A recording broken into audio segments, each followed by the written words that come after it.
구독자 여러분, 안녕하세요. 오늘도 생업의 노고가 얼마나 많으십니까? 반갑습니다. 최근에 이게 이제 영상을 올리는 것이 좀 뜸해졌는데, 무협소설에 빠졌어요. 무협소설에. 뭐 이것저것 해도 다 짜증나고 재미가 없어가지고 무협 소설이 시간 때우기는 좋죠. 원래 한때는 무협 영화, 홍콩 영화, 이쁜 여자들 많이 나오는 거, 멋있는 사내들 나오는 거, 또 흉악한 놈들도 많이 나오고 이런 것도 좋아했었는데, 그거보다는 이쁜 여자들이 많이 나오는 궁중 영화를 더 좋아했었는데, 그것도 이제 재미가 없어졌고, 그냥 틀어놓고 듣다가 자다가 이렇게 하는데, 시간 때우기는 이렇게 눈으로 보는 거는 피곤하죠. 그러니까 그냥 틀어놓고, 라디오 틀어놓고 주무시는 게 가장 편한 일상이다. 그거죠. 그렇습니다. 가장 이제 지루했던 시간이 뭐냐면, 대학교 4학년 1학기를 마치고 이제 2학기부터는 취업을 나가야 되는데, 결정은 돼 있었지만은, 이게 발령이 안 나가지고, 발령이 안 나는 동안에 참 지루하죠. 언제 날 거냐. 할 일도 없고. 그러면 이제 도시락 싸가지고 도서관 가가지고, 대학 도서관 가지고, 할 게 뭐 있어요? 무협지 빌려가지고 오는데, 이것도 중요한 건 또 말이야. 이 대학 도서관 가면은 어떤 놈들이 칼로 그걸 잘라가. 그런 놈들이 있더라고. 이렇게 중요한 데 보고 또 칼로 잘라가는 놈들도 있고, 그래. 결국은 뭐냐면은, 지금 결론에 가서도 이야기하겠지만은, 우리가 살아가는데 이 소소한 행복이라는 게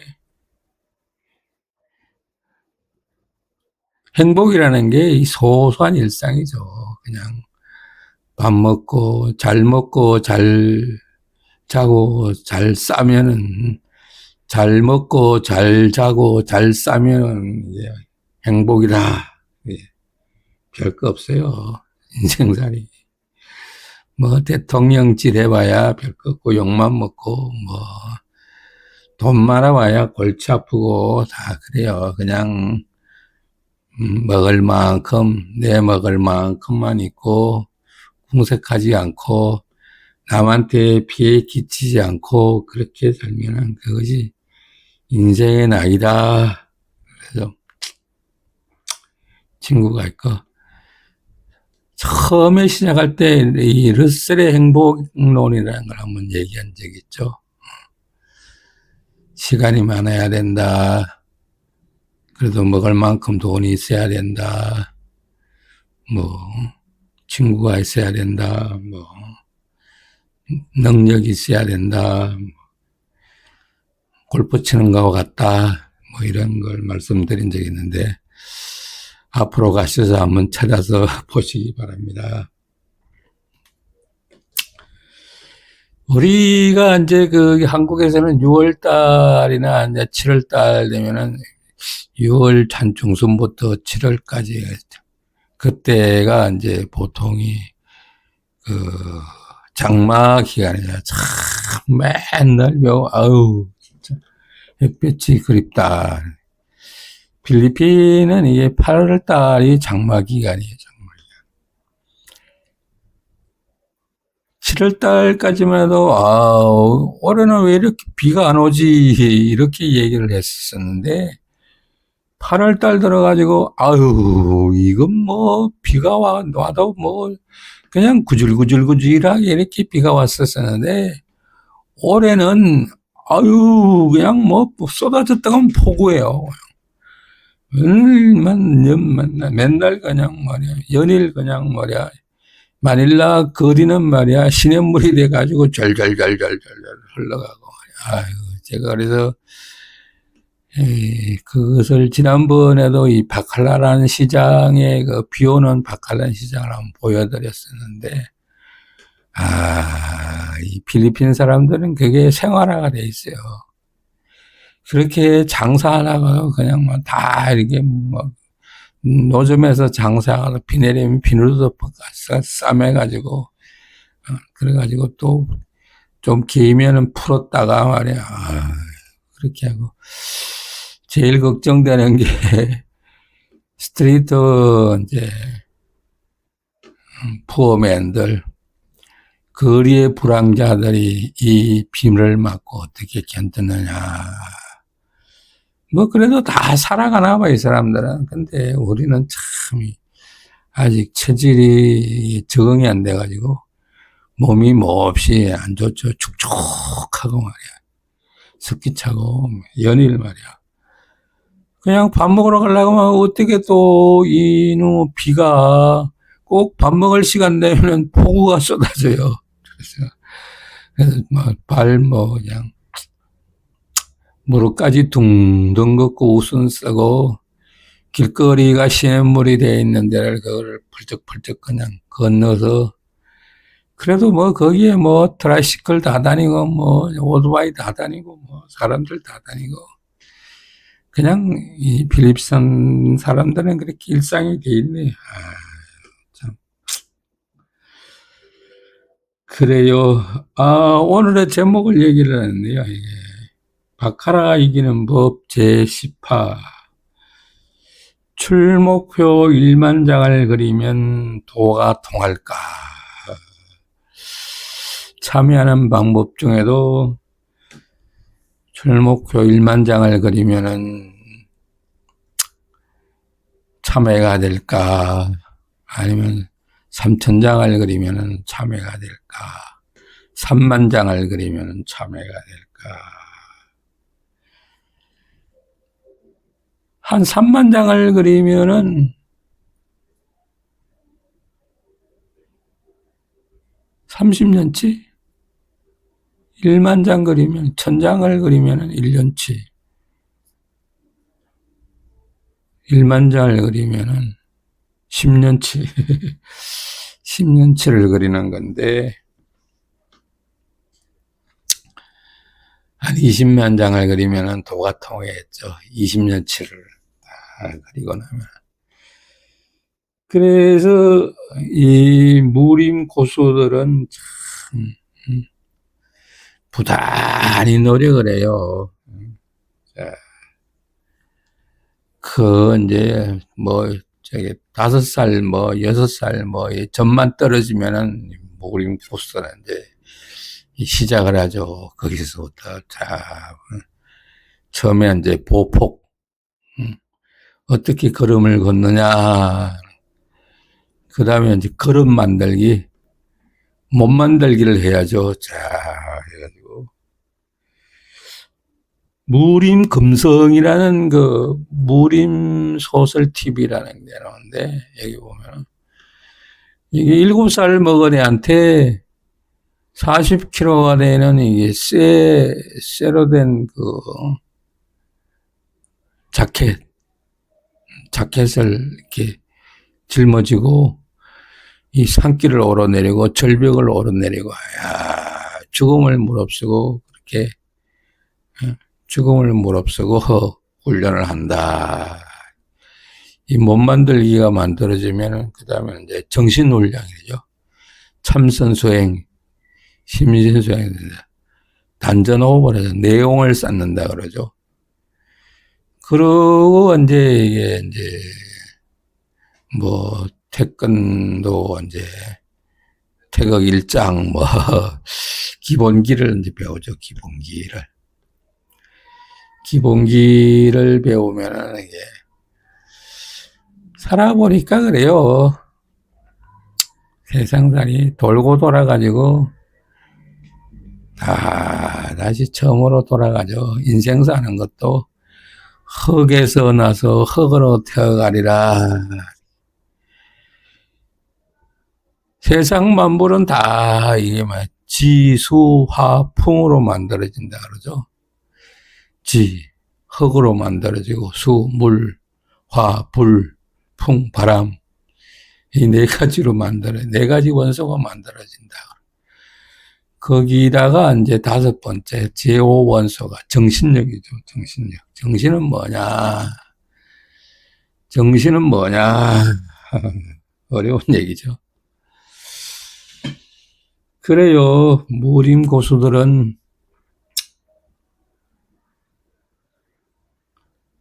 그래서 부단히 노력을 한다. 밥도 안 먹고 연습을 한다. 그래서 우리가 이 생바의 프로가 되기 위해 가지고 정말로 밥도 안 먹고 연습을 해본 적 있느냐?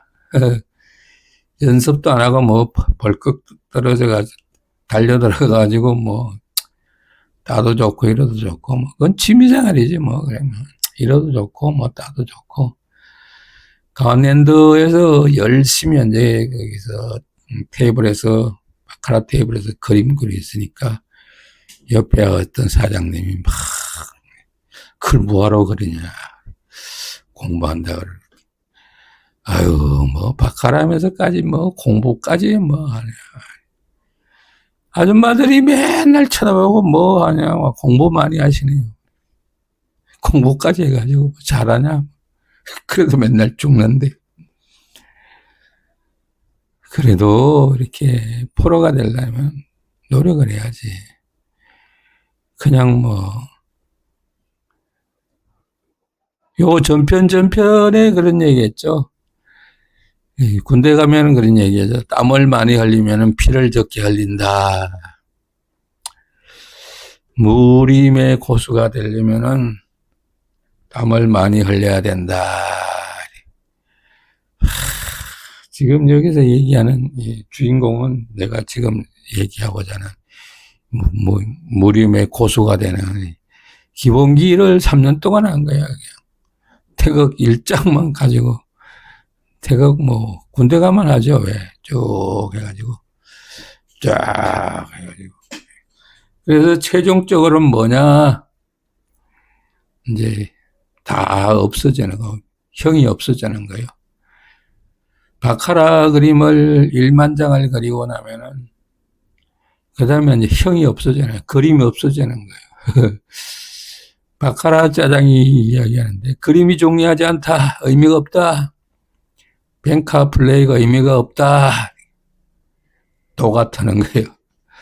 그 경지에 가야지 되는 거지 뭐 섣불리 뭐 이게 뭐 한 3년 정도 한 10년 정도 한 사람이 뭐 아이고 뱅카 플레이 뭐 뱅풀의 의미가 없다 이렇게 뭐 그런 얘기.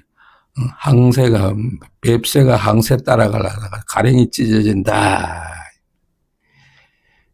바카라 짜장은 20년 이상 내공이 있기 때문에 뱅풀의 의미가 없다 그러는 거지. 그 의미가 없는 게 아니고 중요하지 않다는 얘기죠. 그래서 한 1만 장을 그려보면 된다. 밥도 안 먹고 맨날 그것만 그린다. 이렇게. 집에서 그거를 이제 그냥 동그라미 쳐가지고 그랬어요. 딸내미 와가지고 아빠 뭐해? 동그라미 말도 못하고 있으면 또 동그라미 그린다고. 말아, 니네 아빠 맨날 저놈 동그라미 그려가지고 뭐가 들려는 동그라미 가지고 빵점이지 뭐 동그라미가 똥됐지 뭐 똥됐어. 1만 장을 하면 내가 실패한 이유는 이것저것 내가 수도 없이 뭐 이런 그림도 그려보고 저런 그림도 그려보고 뭐 동그라미 수없이 쳐봤는데 그게 이따리 깃다리 한우물만 팔아 그랬는데 말이야. 그게 아니고 이것도 해보고 저것도 해보고 막 이렇게 했다가 저렇게 했다가 말이야. 그게 귀신이 있었는지 말이야. 석 달 동안 한 그림을 잡아가지고 말이야. 한 석 달, 100일 동안 그렸으니까 가보자. 가는 날만 이렇게 하면 또 잘 될까? 엉뚱한 그림을 그려. 그럼 깨꼴라이지. 머릿속에는 들어있는 거는 그게 뭐랄까, 무의식에는 들어있는 게 지금까지 100일 동안 그려왔던 거라면 갑자기 그게 또 귀신이 붙어가지고 다른 그림 그리자. 요렇게 하면 잘 될 것 같다. 개뿔 잘 되기는 뭐 잘 돼. 개꼴라기지. 아니면은 말이야. 응? 가존에서 말이야 엉뚱한 그림을 준다 그래. 귀신이 그러지. 가존에서 주는 게 아니라 귀신이. 바카라 귀신이 있다냐. 내가 이런 그림 쫙 연구했는데 가가지고 딱 실전에 가면 엉뚱한 그림 툭 튀어나와. 개 박살. 그 얘기하다 보니까 생각이 나는데 카지노 오래 있으면 안 돼. 그냥 후다다닥 치고 나와야 돼. 거기다 오래 머물면은 뭐 카지노에서 뭐 밥 주고 뭐 저기 음료수 주고 뭐 잠재워 주고 말이야. 소위 말해서 프리룸이라 그래가지고 말이야. 프리룸이 어디 있어? 다른 카지노 가서 그거 딴 돈 풀지 말고 여기서 따가지고 저쪽 가서 풀지 말고 COD에서 따가지고 옷가다 가서 풀지 말고 COD에서 딴 돈 COD에 풀어라 이거지. 그것이 뭐 당신 뭐 저게 돈 주고 뭐 재워주려고 그러겠어? 그래서 이게 강제 출모하면은 뭐 탄이 나오고 이런다 그러지. 그거는 불법이라 그랬잖아. 불법. 그렇게 하면 안 돼. 카지노 망하지. 그래서 카지노가 한계점에 다다른 건 전략소지. 저 새끼 말이야. 아이고 여기서 돈 많이 따간다. 그러면 어느 날 말이야. 죽여. 딱 위에서 떨어지면은 전략소 갖다 대면은 바로 뒤지지 뭐. 그래서 오래 몰면 안 돼. 카지노에서 손쓸 틈을 주지 말아야 돼. 후다닥 먹고 튀어야 돼. 먹고 튀어가지고 한슈다 하면 안 돼. 다다다다닥 튀어가지고 튀어야지. 그래서 출목표 1만장을 그리우면 도가 통할까? 자, 한번 말이야. 우리가 이 무림에서 이렇게 무림불패라는 채널이 있었어요.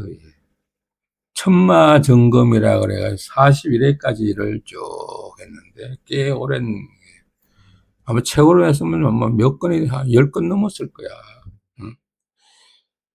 그런 게 있었는데 이 작가가 상당히 마음에 들게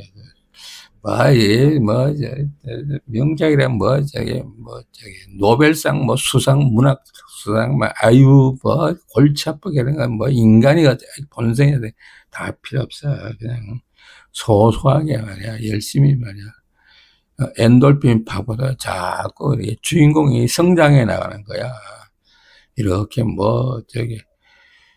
중국 궁중들어 그냥 갈등을 해가지고 반전을 시키고 이것도 골치 아프고 아유 그것도 스트레스 받고 그냥 느긋하게 그렇게 조금 지는 척 하다가 조금 죽다가 팍 살아나가지고 반전해가지고 가고 또 그 다음 단계로 반전해가고 우리 생바인들이 노는 거지. 조금 이렇게 죽다가 팍 올라가가지고 또 하고 또 하다가 또 내려오는 것 같다가 탁 반전해서 올라가고 묘미가 있고 그게 인생의 묘미지 뭐. 그렇게 해가지고 그렇게 사는 그게 소소한 행복이야. 조금씩 해가지고 어느 날 어떤 놈이 갑자기 이렇게 많이 1억씩 한 번에 들이댄다고 그게 잘하는 거야. 지돈 가지고 지가 하는 놈들이 그러는 거지.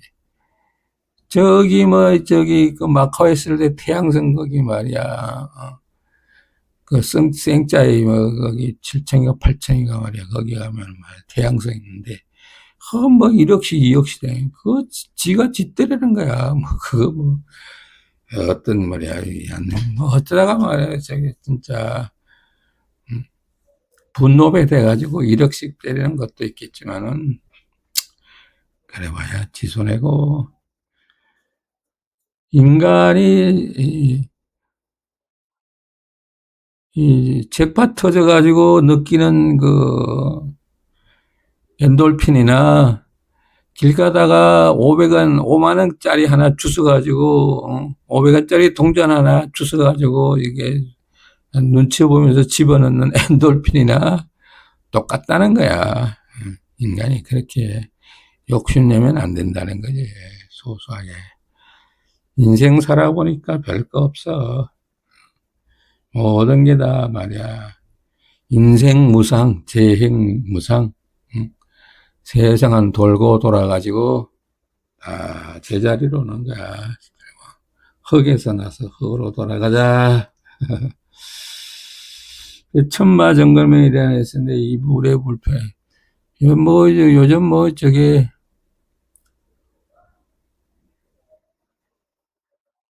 음, 그 유튜브가 이상해져 가지고 뭐 이상하게 말이야 열심히 노력해 가지고 말이야 본인이 창작해 가지고 하는 거는 자꾸 막 딴지 걸어 가지고 이 돈을 안 줄라 그러나 봐. 이 작가도 본인은 열심히 말이야 어?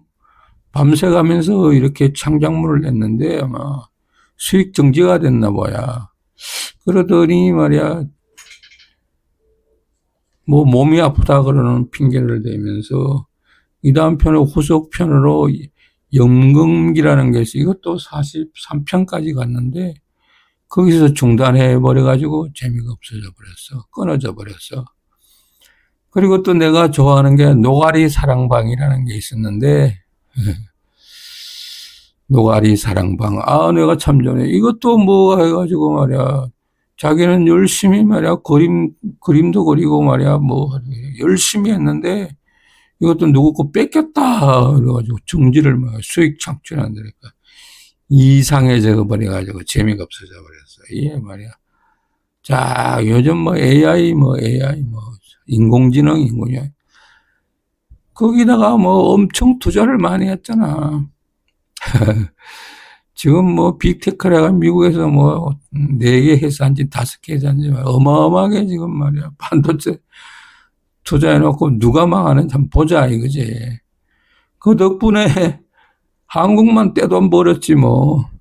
환율이 1,550원, 뭐 1,540원까지 가서 1,550원, 이제 1,410원 해가지고 뭐 150원이 뚝 떨어졌지. 아이고 덕분에 항공만 항공만 놓았어. 덕분에 완전히 뭐 1등국가 한국이 돈 다 쓸어 담았는 거야. 미국 뭐 전쟁한다고 어떤 놈들이 또 그러더라고. 미국이 뭐 포탄이 모자라가지고 전쟁 못해. 아이씨. 미국이 포탄이 모자랄 것 같으면 한국에 있는 포탄 다 쓸어가야지 그게 이제 모자라는 건데 최종 이게 끝단이 한국에 있는 포탄인데 모르겠어. 군사 기밀이니까 말 못하는데 아 그렇구나. 8월 17일이 이게 옛날에 그 저기 응? 판문점 도끼 만행 사건이 일어나던 날이야. 그래가지고 쫙 이제 대포권 쓰리가 해가지고 비상이 걸렸어. 미군이 먼저 이제 비상을 걸어 놓으니까 한국군도 자동으로 이제 비상이 걸렸는데 아 우리 탄약고 있는 창고 싹 비워가지고 전방으로 다 보냈어. 그래가지고 뭐 이렇게 뭐 우야무야 이거 뒷거래 해가지고 말이야 사과받고 뭐 앞면에는 뭐 저기 그게 있으니까 안 했지만은 말이야 야 그때 진짜 전쟁 나는 줄 알았어. 그 미군 부대에 있는 탄약들 전부 다 말이야 전방으로 다 보냈었어. 저기 의정부인지 뭐 동두천인지 뭐 저쪽 연천 뭐 이쪽으로 다 보냈었다고. 야 진짜 터지는 줄 알았지. 예, 저기 김정일이가 이제 겁먹어가지고 사과했겠죠. 그래가지고 다시. 그 다음에 이제 석 달 후부터 다시 돌아오기 시작하는데 말이야. 아유, 눈꽃 떨리지 마, 그때 말이야, 10월 달인가 이때쯤 됐는데 말이야, 날씨 좋은데, 거기 말이야, 가가지고, 탄약, 거기, 에리어 가가지고, 낮잠 자고 말이야, 딸기 따먹고, 밤 따먹고, 이래로 다녀야 되는데 말이야, 맨날만 야간 작업하면서 말이야, 그것도 받아들여야 돼. 그때 8월 달에는 말이야, 그 탄약 올려보낼 때는 말이야, 장마철에 말이야, 드드드드드, 비 맞아가면서 말이야, 탄약 다 올려보냈고. 옛날 얘기니까 내가 이렇게 군사 비밀을 얘기하는데, 지금은 어떤지 잘 모르겠어요. 그래가지고 탄약이 없어. 미국은 지금 어떻게 전쟁 비용을 조달을 하느냐. 많잖아. 지금 관세 올려놨잖아. 미국이 지돈 들어가지고 전쟁하겠어? 다 돈 걷어가지고 전쟁하는 거지. 관세 올려놓고 그 다음에 거기 오래 끌면 오래 끌수록 중국이 똥줄 타고 그 다음에 이란이 똥줄 타는 거지. 포위망을 딱 해가지고 딱 이렇게 굶겨 죽이는 거지. 그럼 지금 미국 오일 원유 잘 팔아먹고 있다 그러잖아. 미국 물자 잘 팔아먹고 있지. 거기다 베네수엘라인지 뭔지 거기 석유도 지들이 다 팔아먹고 말이야. 미국 지금 전쟁 터져놓고 기름 팔아먹고 있는 거야. 전장 물자 되고. 그래가지고 이제 포탄 재고 때리는 거지. 아마 2차전 때 있던 거 이런 거 다 쏟아봐가지고 다 그냥 처리하려고 돈 드는데 갖다가 쏟아부어버리는 거야. 그러는 거야. 그게 미국 놈들 머리가 그렇게 최선진국이라는데 그렇게 멍청하겠어. 한국 정치권들이 멍청하지. 그래서 하여간에 거기 반도체 때문에 전 세계 돈을 다 썰어먹으더라 가지고 환율이 떨어졌다. 외국에 나가 있는 사람이 조금이라도 숨통이 트이는 거지 그래서 이 천마점검이라는 걸 해가지고 하는데 참 이 젊은이가 아무 소질도 없는 것 같지만 열심히 노력해가지고 무림 최고의 경제가에 이제 이른다. 실제로 한번 들어보시고 또 나중에 내가 평을 한번 해드리죠. 자, 한번 들어봅시다. 무명의 검이 다시 움직였다. 느릿하게 허공을 젓는 것 같다가도 어느샌가 코앞에 들이닥쳤고 깃털처럼 가볍게 휘둘러지는 듯하다가도 태산 같은 무게로 짓눌러왔다. 혈무천이 검을 세워 막아내는 순간 쩌저 하는 비명과 함께 강력한 충격이 팔꿈치를 타고 척추까지 파고들었다. 혈무천의 얼굴이 고통으로 일그러졌다. 그 틈을 놓치지 않고 무진이 측면을 파고들며 검을 찔러 넣었으나 무명은 고개조차 돌리지 않았다. 펄럭이는 소매 자락이 마치 강철 벽처럼 무진의 검끝을 튕겨냈다. 빈틈이 없었다. 한 명은 평생을 전장에서 보낸 백전노장이었고 다른 한 명은 복수심으로 내공을 쥐어짜는 천재였으나 무명은 단 한 걸음도 물러서지 않은 채 그 둘을 압도하고 있었다. 땀방울이 눈을 찔렀지만 무진은 눈을 감을 수 없었다. 무명은 호흡 하나 흐트러지지 않았으며 발이 땅에서 떨어진 적조차 없었다. 혈무천이 포효하며 검을 내리찍었다. 짙은 핏빛 기운이 폭포처럼 쏟아져 내리며 바닥을 갈랐다. 동시에 무진이 바닥을 쓸며 무명의 옆구리를 겨냥했다. 죽음을 각오한 협공이었다. 하지만 무명의 검이 반달을 그리며 단 한 번 휘둘러졌을 뿐이다. 쾅! 폭발음과 함께 핏빛 기운이 산산조각났다. 흩어지는 파편 속에서 무명의 검끝이 뱀처럼 대가리를 치켜들더니 무진의 검을 쳐올렸다. 그 반동에 몸이 공중으로 붕 떠오른 찰나 무명의 발끝이 무진의 가슴을 정확히 꿰뚫었다. 퍽! 갈비뼈가 으스러지는 소리가 고막을 때렸다. 무진은 선혈을 흩뿌리며 바닥을 수십 장이나 굴렀다. 배부로 밀려드는 비릿한 피 냄새와 끊어질 듯한 통증. 숨을 들이쉴 때마다 부러진 뼈마디가 장기를 찌르는 고통이 밀려왔다. 무진. 혈무천이 소리쳤으나 시선을 돌릴 여유 따위는 없었다. 무명의 검은 쉴 틈을 주지 않았다. 체엥, 챙, 체엥. 불꽃이 튀는 간격마다 혈무천의 살점이 튀어올랐다. 한 합의 반걸음, 두 합의 한 걸음. 노년의 무인은 처절하게 밀려났다. 왼팔이 베이고 옆구리가 갈라졌으며 허벅지에선 붉은 피가 분수처럼 솟구쳤다. 하나하나가 치명상은 아니었으나 피가 멈추지 않았다. 무진이 이를 악물고 다시 일어섰다. 단전은 이미 바닥을 드러냈으나 그는 생명력을 불태워 남은 힘을 전부 끌어올렸다. 검신 위로 찬란한 황금빛 기운이 피어올랐다. 마지막 힘을 쥐어짜 무명의 등 뒤를 향해 돌진했다. 무명은 고개조차 돌리지 않았다. 그의 왼손이 뒤로 툭 내밀어졌을 뿐이다. 쿵!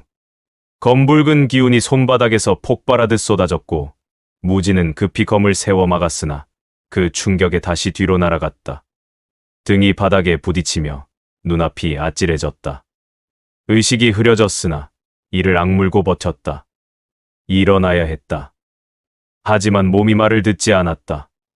팔다리에 힘이 들어가지 않았다. 단전이 텅 빈 구멍처럼 느껴졌으며 검을 쥔 손에서 힘이 빠져나가고 있었다. 그 사이 혈무천과 무명의 싸움은 막바지로 치닫고 있었다. 혈무천의 검이 기적처럼 무명의 어깨를 스쳤다. 피가 튀었으나 무명은 표정 하나 변하지 않았다. 오히려 기괴한 미소를 지으며 검을 휘둘렀고 그 검이 혈무천의 옆구리를 깊게 베었다. 혈무천이 비틀거렸다. 피가 쏟아졌다. 한쪽 무릎이 땅을 짚었으나 다시 일어섰고 떨리는 손으로 무명의 다음 공격을 막아냈다. 하지만 한계였다. 90년 넘게 살아온 노인의 몸으로 괴물을 상대하기엔 육신의 벽이 너무 높았다. 이미 입은 상처들이 그의 체력을 갉아먹고 있었다. 반면 무명은 20대의 육신 그대로였다. 지치지 않는 기색으로 수십 년간 산 사람의 기운을 흡수해 만든 내공이 끝없이 솟아올랐다. 무명의 검이 혈무천의 검을 쳐냈다. 혈무천의 손에서 검이 튕겨나갔고 다음 순간 무명의 검이 노인의 가슴을 향해 화살처럼 찔러 들어갔다. 안 돼. 무진이 절규했다. 하지만 몸은 움직이지 않았고 눈앞에서 벌어지는 비극을 지켜볼 수밖에 없었다. 무명의 검이 혈무천의 가슴을 그대로 꿰뚫었다. 푸악! 분수처럼 솟구치는 피가 무명의 얼굴을 적셨다. 혈무천이 피를 토하며 뒤로 밀려났다. 검이 빠져나가자 구멍난 가슴에서 피가 울컥 쏟아졌고 그의 몸이 천천히 쓰러졌다. 어르신, 무진이 기어가다시피 혈무천에게 다가갔다. 온몸에 감각이 없었으나 손톱이 깨지도록 바닥을 긁으며 기어갔다. 노인의 곁에 도착했을 때 그의 눈은 이미 힘없이 감기고 있었다. 무명이 천천히 다가왔다. 검에 묻은 피를 가볍게 털어내며 바닥에 엎드린 무진을 내려다보았다. 그의 목소리는 소름 끼칠 정도로 담담했다. 끝났군. 이제 너 하나 남았다. 무진이 비틀거리며 일어섰다. 온몸에 신경이 갈기갈기 찢어지는 비명을 질렀다. 부러진 갈비뼈는 숨을 쉴 때마다 폐를 찔렀고 온몸에 난 구멍에선 끈적한 선혈이 끊임없이 울컥거렸다. 다리가 후들거려 당장이라도 고꾸라질 것 같았지만 그는 어금니가 으스러지도록 깨물며 버텼다. 쓰러지면 끝이다. 저기 쓰러진 혈무천도, 연화도, 극영진도. 자신이 무너지면 모두가 저 괴물의 먹이가 된다. 무명이 입꼬리를 비틀어 기괴한 미소를 지었다. 대단한 집념이군. 죽지 못한 귀신이라도 붙은 모양이야. 닥쳐. 그 입 찢어버리기 전까지는 안 죽어. 무진이 바닥을 박차며 돌진했다. 단전의 벽을 긁어내 남은 내공을 전부 쥐어짜냈다. 검신 위로 희미한 황금빛 기운이 일렁였다. 생명력을 등가 교환한 생애 단 한 번뿐일 전력의 일격. 그러나 무명의 검은 그저 가볍게 마치 귀찮은 파리를 쫓듯 휘둘러졌을 뿐이다. 쾅! 무진의 검이 비명을 지르며 튕겨나갔다. 손목뼈가 어긋나는 충격이 어깨까지 타고 올라왔다. 검을 놓치지 않으려 발버둥 치는 찰나 무명의 발끝이 무진의 명치를 사정없이 걷어찼다. 퍽! 걸레짝처럼 날아간 무진이 바닥을 굴렀다. 입에서 왈칵 쏟아진 피가 턱을 타고 흘러내렸다.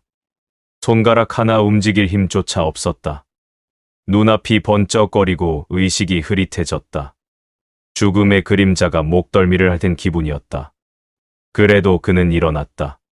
피 섞인 침을 뱉어내며 떨리는 손으로 검을 다시 쥐었다. 무명이 천천히 걸어왔다. 서두르지 않는 그 발걸음은 사냥감을 몰아넣은 포식자의 여유였다. 무진의 손이 덜덜 떨렸고 검끝은 갈지자를 그렸다. 하지만 그 눈만은 무명을 죽일 듯이 쏘아보고 있었다. 오기는 인정해주마. 무명의 목소리는 얼음처럼 차갑고 담담했다. 하지만 오기만으로는 이 벽을 넘을 수 없다. 죽음은 오기로 막을 수 있는 게 아니거든. 무명의 검이 전광석화처럼 뻗어나왔다. 무진은 본능적으로 막았으나 몸이 종이장처럼 밀려났다.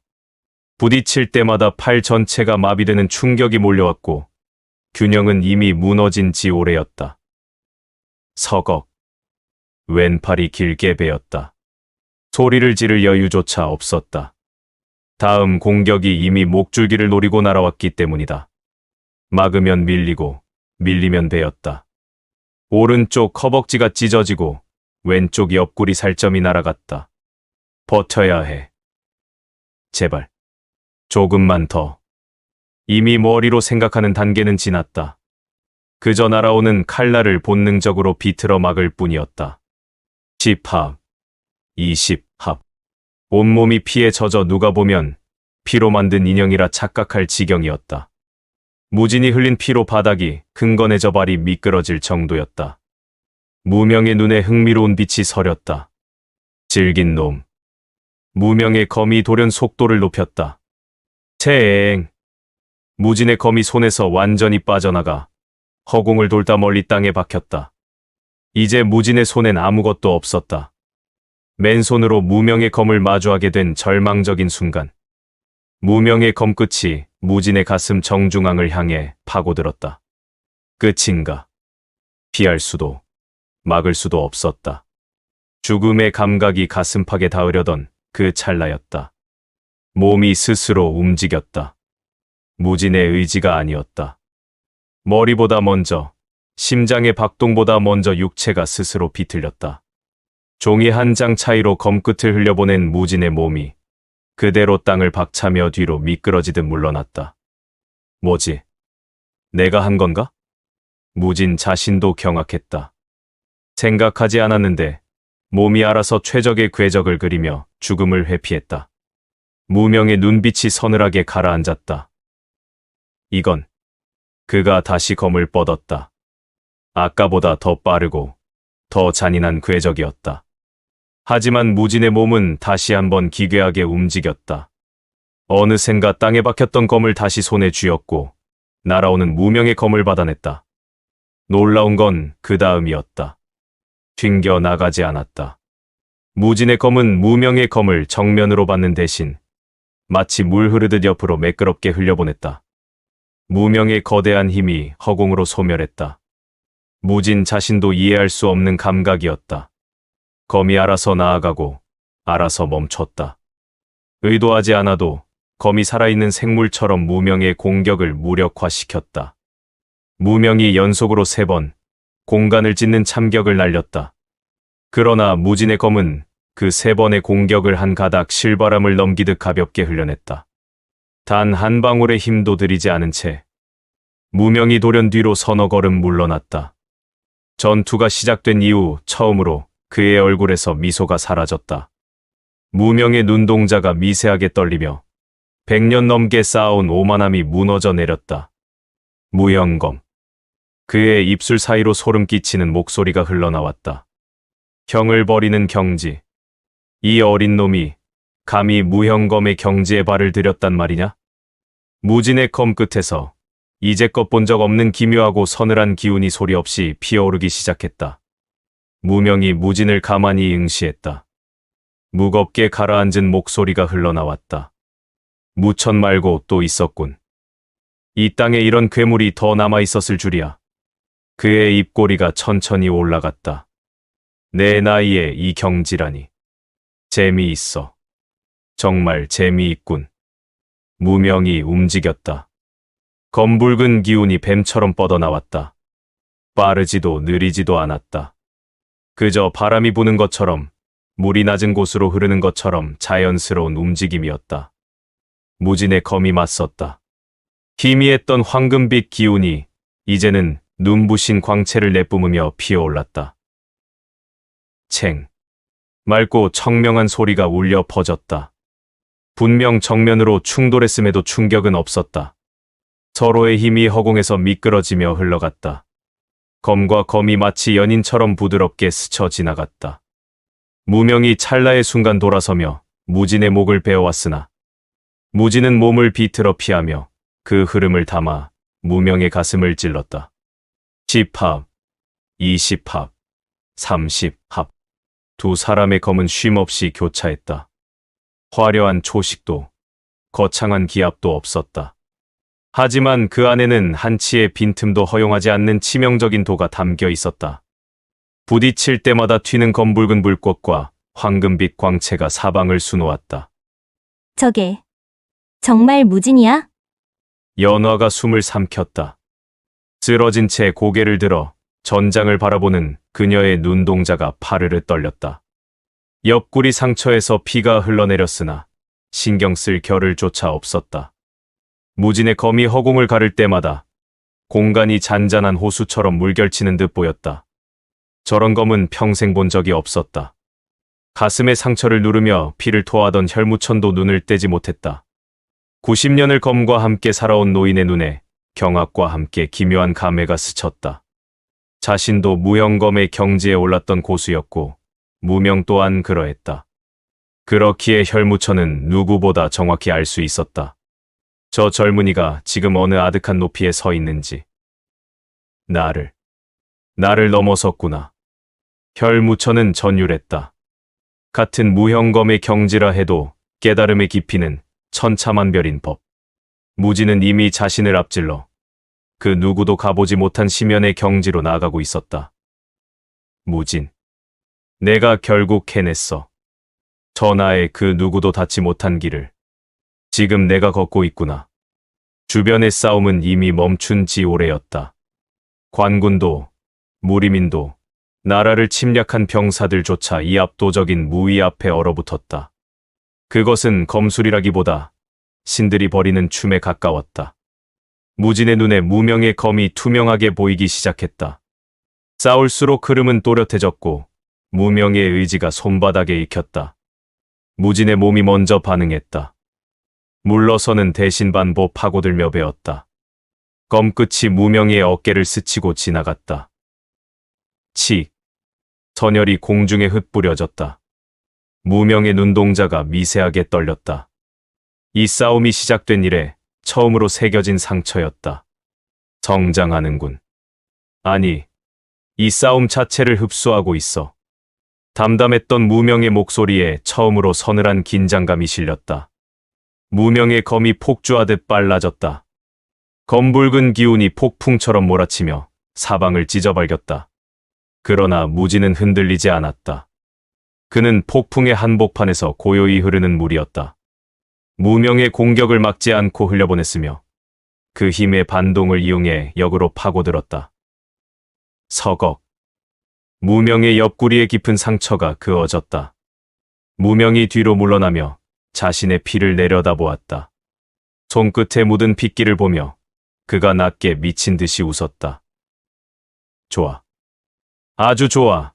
정점에서 만나는 적수가 이토록 어리다니. 무명의 자세가 낮아졌다. 이제는 여유를 부릴 때가 아니었다. 지금 끝내지 못하면 100년의 세월이 이 하루에 무너질 판이었다. 무진도 검을 세웠다. 상처투성이인 몸은 더 이상 비명을 지르지 않았다. 고통마저 무형의 흐름 속에 녹아들었다. 두 사람이 동시에 땅을 박찼다. 쾅!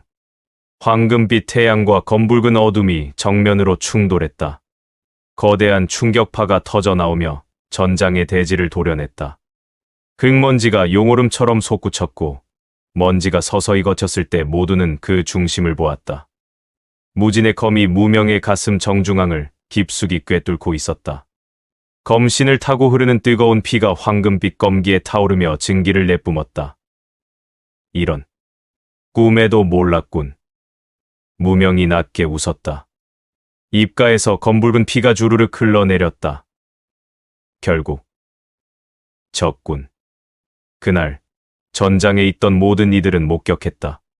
한 시대의 괴물이 저물고 나라를 지켜내는 새로운 천하제일인이 탄생하는 순간을 무진의 등 뒤로 지는 석양이 마치 그에게 바치는 헌사처럼 눈부시게 타오르고 있었다. 무명이 바닥으로 고꾸라졌다.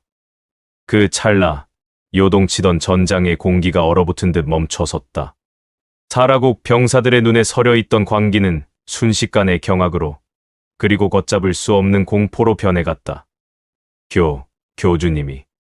교주님이 쓰러지셨다.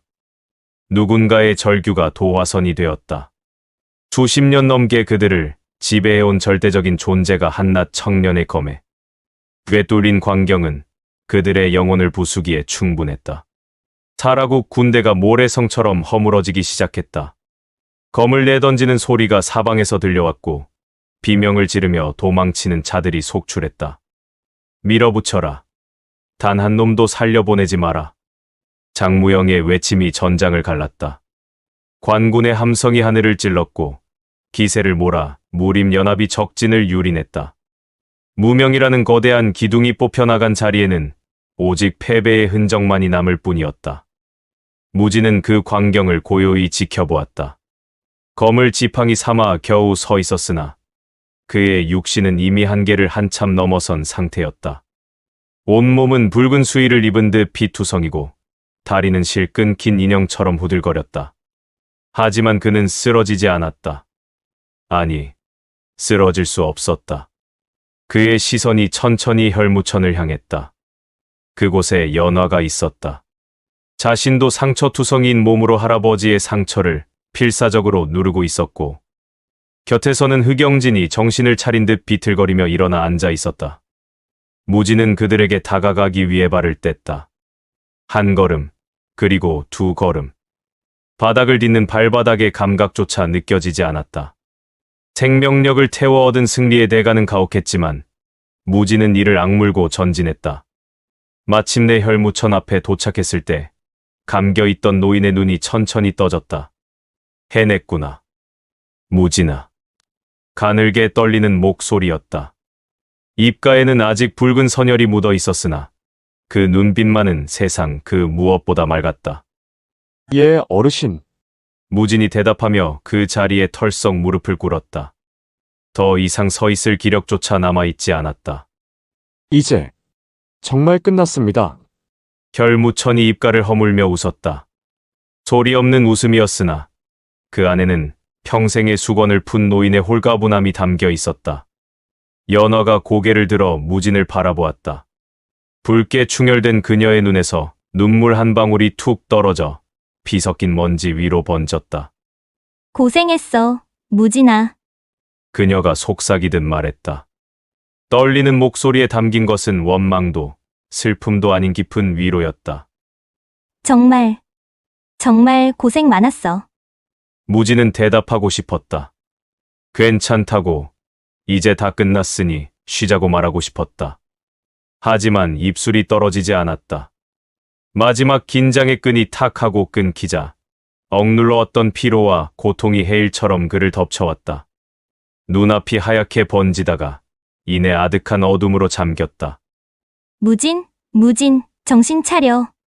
연화의 다급한 목소리가 마치 물속에서 들리는 것처럼 멀어졌다. 차가운 전장의 공기 사이로 오직 연화의 따뜻한 손이 자신의 손을 꽉 쥐어오는 감촉만이 선명하게 남았다. 무진이 눈을 떴을 때 낯선 천막의 천장이 보였다. 몸을 움직이려 하자 온몸에 신경이 불에 댄 듯 비명을 질렀다. 사지는 천근 무게의 쇳덩이를 매단 것처럼 무거웠고 숨을 쉴 때마다 부러진 갈비뼈가 가슴을 옥죄는 통증이 밀려왔다. 깨어났어? 옆에서 들려온 익숙한 목소리. 고개를 돌리자 연화가 앉아 있었다. 며칠 밤을 지새운 듯 얼굴에는 피로가 짙게 내려앉아 있었지만 무진을 바라보는 그녀의 눈동자엔 안도감이 가득 차올랐다. 여기가 어디지? 본진 막사야. 전쟁 끝나고 사흘이나 지났어. 사흘? 무진의 눈이 커졌다. 기억은 무명과 충돌하던 그 처절한 순간에서 멈춰 있었다. 그렇게 피를 흘리고도 사흘 만에 일어난 게 기적이야. 연화는 담담하게 말하려 애썼지만 붉게 충혈된 눈가는 그녀가 얼마나 마음을 졸였는지 말해주고 있었다. 무진은 갈라진 목소리로 가장 먼저 마음속에 걸려있던 어르신들의 안부를 물었다. 어르신은, 혈무천 어르신은 어떻게 되셨어? 살아 계셔. 고비는 넘기셨고 의식은 오락가락하시지만 안정을 찾으셨어. 무진은 그제야 참았던 숨을 길게 내뱉었다. 혈무천의 가슴을 꿰뚫었던 무명의 검이 떠올라 가슴이 서늘해졌다. 이어 흑영진의 소식까지 전해들은 무진은 천막 틈새로 비쳐드는 따스한 햇살을 바라보았다. 전장의 핀내 대신 이제는 평화로운 공기가 막사 안을 채우고 있었다. 전쟁은 정말 끝났어. 사라국은 물러갔고 명사교 잔당들도 소탕됐어. 내가 정말 큰 일을 해낸 거야. 연화의 목소리가 가늘게 떨렸다. 무진은 대답 대신 천장을 응시하며 숨을 골랐다. 뼈마디가 욱신거렸지만 마음 한구석에는 생전 느껴보지 못한 평온함이 자리 잡고 있었다. 빨리 나아서 돌아가자. 연화가 무진의 머리칼을 조심스럽게 쓸어 넘기며 속삭였다. 은호가, 우리 아기가 우릴 기다리고 있어. 운호. 아직 돌도 지나지 않은 어린 아들. 무진의 머릿속에 아기의 보드라운 살결과 꼬물거리는 손가락이 그려졌다. 그 아이를 다시 안을 수 있다는 생각만으로도 가슴 한편이 벅차올랐다. 운호. 보고 싶네. 그러니까 어서 기운 차려. 웃지 마. 상처 벌어지니까. 연화가 눈을 흘기면서도 무진의 손을 꽉 쥐었다. 무진은 통증을 참고 작게 미소 지었다. 그때 막사 밖에서 묵직한 발걸음 소리와 함께 대장군 장무영이 들어왔다. 장무영은 투구를 벗은 채 무진에게 다가와 정중히 고개를 숙였다. 제국의 대장군이 일개 무인에게 표하는 최고의 경이였다. 무명을 쓰러뜨린 건 당신이요. 황제 폐하께서도 이 공을 잊지 않으실 거요. 몸이 회복되는 대로 황궁으로 와달라는 전갈이요. 큰 포상이 기다리고 있을 거요. 포상은 관심 없습니다. 무진의 대답은 망설임이 없었다. 장무영이 의아한 듯 묻자 무진이 곁에 있는 연화의 손을 더 꽉 잡으며 덧붙였다. 황궁의 금은 보화보다 집에 있는 어린 아들을 한 번 더 안아주는 게 저에겐 더 큰 포상입니다. 장무영은 잠시 멍한 표정을 짓더니 이내 호탕하게 웃음을 터뜨렸다. 과연 천하제일인다운 대답이군. 알겠소. 폐하께는 잘 말씀드리겠소. 장무영이 떠난 뒤 막사 안에는 다시 고요한 평화가 찾아왔다. 무진은 천장을 바라보며 생각했다. 황궁의 화려함도 천하제일인이라는 명성도 지금은 아무런 의미가 없었다. 그저 빨리 이 자리를 털고 일어나 돌아가고 싶을 뿐이었다. 눈에 넣어도 아프지 않을 아들 운호가 기다리는 그곳. 피비린내 나는 전쟁터가 아닌 가족의 온기가 살아 숨쉬는 천마신교의 집으로 보름의 시간이 흘렀다. 무진의 상처는 여전히 욱신거렸으나 이제는 제법 힘차게 대지를 딛고 설 수 있게 되었다. 가슴을 관통당했던 혈무천 또한 100세에 가까운 노인이라 믿기지 않을 만큼 경이로운 생명력을 보여주었다. 죽음의 문턱을 넘나들던 영웅들이 마침내 고향으로 갈 채비를 마쳤다. 떠나기 전 무진은 정파 무인들의 막사를 찾았다. 정말 가는 게냐? 가장 먼저 다가온 이는 사부 청어자였다. 화산에서 쫓겨난 제자를 끝까지 아꼈던 노도인은 이제 천하를 구한 제자의 어깨를 투박하게 두드렸다. 고생 많았다. 정말로. 장하구나. 주름진 얼굴에 번지는 따뜻한 미소. 무진은 고개를 깊게 숙였다. 뒤이어 화산의 대사형 청운이 손을 내밀었다. 이번 전쟁에서 서로의 등을 맡기며 피를 나눈 사이였다. 잘 가라, 무진. 다음번에 만날 땐 술 한 잔 기울이자고. 무당의 소은검과 소림의 해공도 합장하며 무운을 빌었다. 정파와 사파, 그 캐캐묵은 경계는 이미 피 묻은 전장 너머로 사라진 지 오래였다.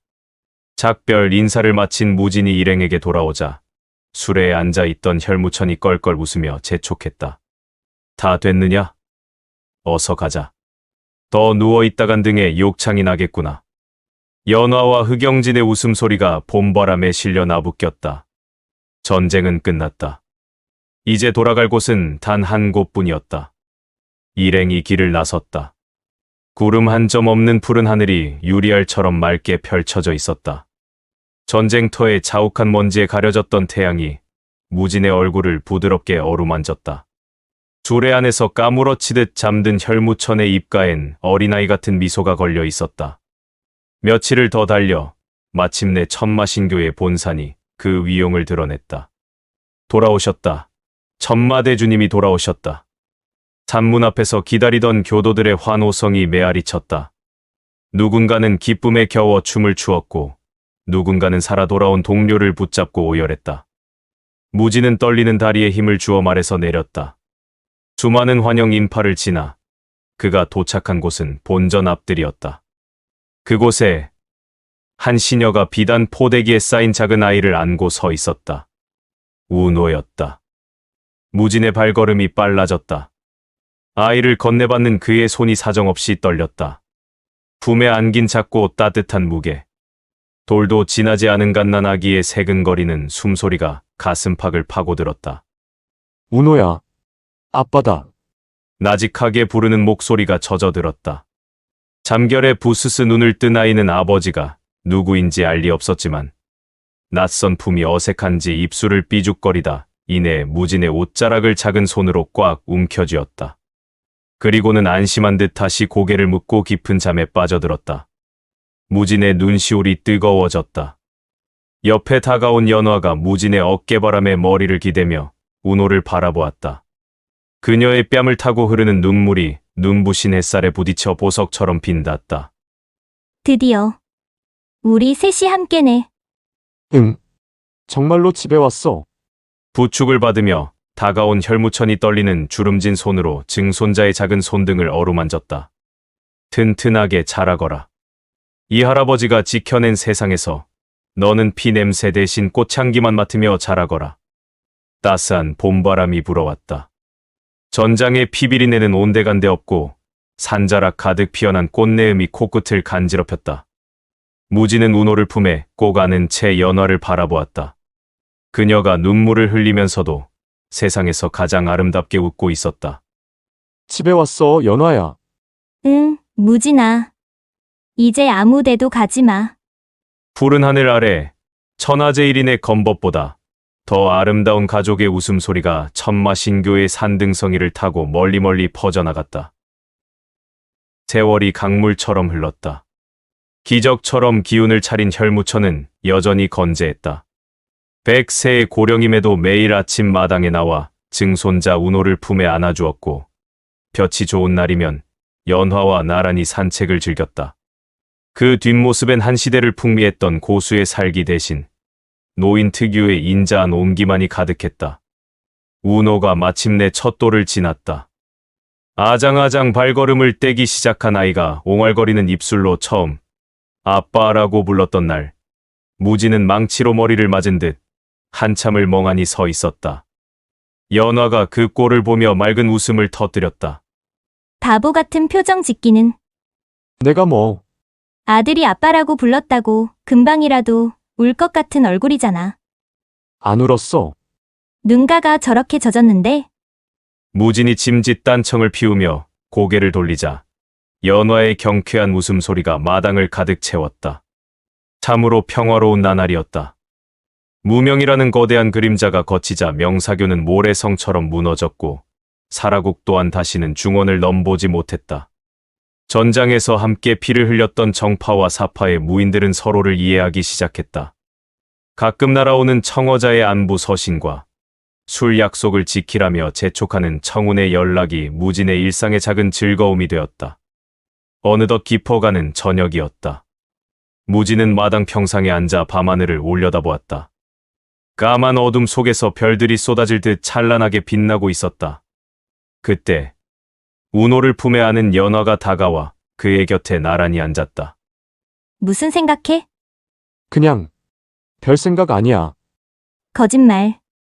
연화가 장난스럽게 웃었다. 무진도 따라 미소 지었다. 잠시 두 사람 사이에 기분 좋은 침묵이 흘렀다. 살랑거리는 밤바람이 뺨을 간지럽히고 지나갔다. 행복해? 연화의 나직한 물음에 무진이 고개를 돌려 그녀를 보았다. 그리고 그녀의 품속에서 새근새근 잠든 운호를 내려다보았다. 세상 그 무엇보다 작고 소중한 생명의 숨결. 응. 행복해. 무진의 대답에 연화가 조용히 그의 어깨에 머리를 기대었다. 무진은 그녀의 어깨를 감싸 안으며 품 안의 온기를 느꼈다. 잠결에 꿈틀거리던 운호가 아버지의 기운을 느꼈는지 다시금 깊은 잠에 빠져들었다. 머리 위로 은하수가 흘렀다. 홍검대엽으로 시작해 황제가 공인한 천하제일 검이라 칭송받는 사내. 하지만 지금 이 순간 그는 그저 한 여인의 남편이자 한 아이의 아버지일 뿐이었다. 그것으로 충분했다. 아니, 그것이 그의 삶에 있어 전부였다.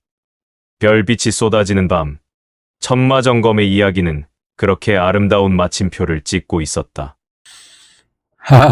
잘 들으셨습니까? 인생 뭐 별거 있습니까? 잘 먹고 잘 자고 잘 사는 게 그게 행복이지요. 우리가 소소한 일상이 이것이 바로 행복이라고 생각합니다. 자, 오늘도 행복하세요. 그리고 요즘 그 유튜브가 이상해져가지고 한번 어떤 거 보면은 말이야 엉뚱한 것들이 계속 튀어나와가지고 잘 안 나옵니다. 반드시 알림 설정을 해 두셔야 합니다.